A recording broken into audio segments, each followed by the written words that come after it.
স্ট্রোকের রোগীকে ভুলেও এই খাবার খাওয়াবেন না। স্ট্রোকের রোগীর ক্ষেত্রে সবথেকে কমন যে প্রশ্নটা আমাদের করা হয় সেটা হচ্ছে যে স্ট্রোক হওয়ার পরবর্তী সময়ে কোন খাবারগুলো খাওয়ানো যাবে না বা কোন খাবারগুলো খেলে আবার পুনরায় স্ট্রোক হওয়ার ঝুঁকি থাকে। অনেকেই জানেন না স্ট্রোক হওয়ার পরে অনেক খাবার আছে যেগুলো স্ট্রোকের রোগীর অবস্থা আরও খারাপ করতে পারে বা পুনরায় আবার স্ট্রোক হতে পারে।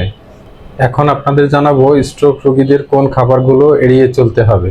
তাই ভিডিওটি না টেনে পুরো দেখুন এবং এই ধরনের আরও ভিডিও পেতে আমাদের ফেসবুক পেজটি অবশ্যই তাড়াতাড়ি ফলো দিয়ে রাখুন। তো চলুন শুরু করি যে স্ট্রোক হলে কোন খাবারগুলো এড়িয়ে চলা উচিত। 1 নম্বর হচ্ছে বেশি লবণযুক্ত খাবার খাওয়া যাবে না। অতিরিক্ত লবণ সমৃদ্ধ যে খাবারগুলো আছে সেগুলো এড়িয়ে চলতে হবে। যদি আপনি অতিরিক্ত লবণযুক্ত খাবার খান সেক্ষেত্রে আপনার স্ট্রোকের ঝুঁকি বেড়ে যেতে পারে।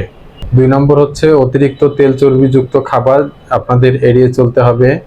গরুর মাংস, গরু ছাগলের পায়া এগুলো আপনাদের এড়িয়ে চলতে হবে এবং অতিরিক্ত তেল দিয়ে ভাজা এই ধরনের খাবার খাওয়া যাবে না এবং চর্বিযুক্ত খাবারও খাওয়া যাবে না। এটা খেলে আপনার রক্তনালী ব্লক করার সম্ভাবনা থাকে, সেক্ষেত্রে আবার পুনরায় স্ট্রোক হতে পারে।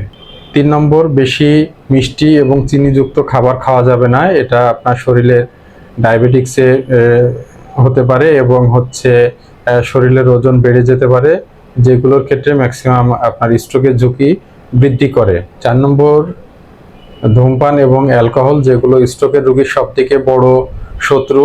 আপনি যদি ধূমপায়ী হন বা অ্যালকোহল গ্রহণ করে থাকেন সেক্ষেত্রে আপনার এই রক্তনালীগুলো আছে সেগুলো ক্ষতিগ্রস্ত করতে পারে এবং স্ট্রোকের ঝুঁকি বৃদ্ধি করে এবং স্ট্রোক এর মূল কারণ হয়ে দাঁড়ায়। এগুলোই মোটামুটি স্ট্রোকের পরবর্তী সময়ে যে খাবার এবং অভ্যাসগুলো আপনাদের এড়িয়ে চলতে হবে। তাহলে দেখা যাচ্ছে আপনি স্ট্রোকের ঝুঁকি থেকে রক্ষা পাবেন। এবং এই ভিডিওটি শেয়ার করে সবাইকে এই তথ্যটি জানার সুযোগ করে দিন। এখনও যারা আমার এই ফেসবুক পেজটি ফলো দেন নাই দ্রুত ফলো দিয়ে আমাদের সাথেই থাকুন। সকলকে ধন্যবাদ।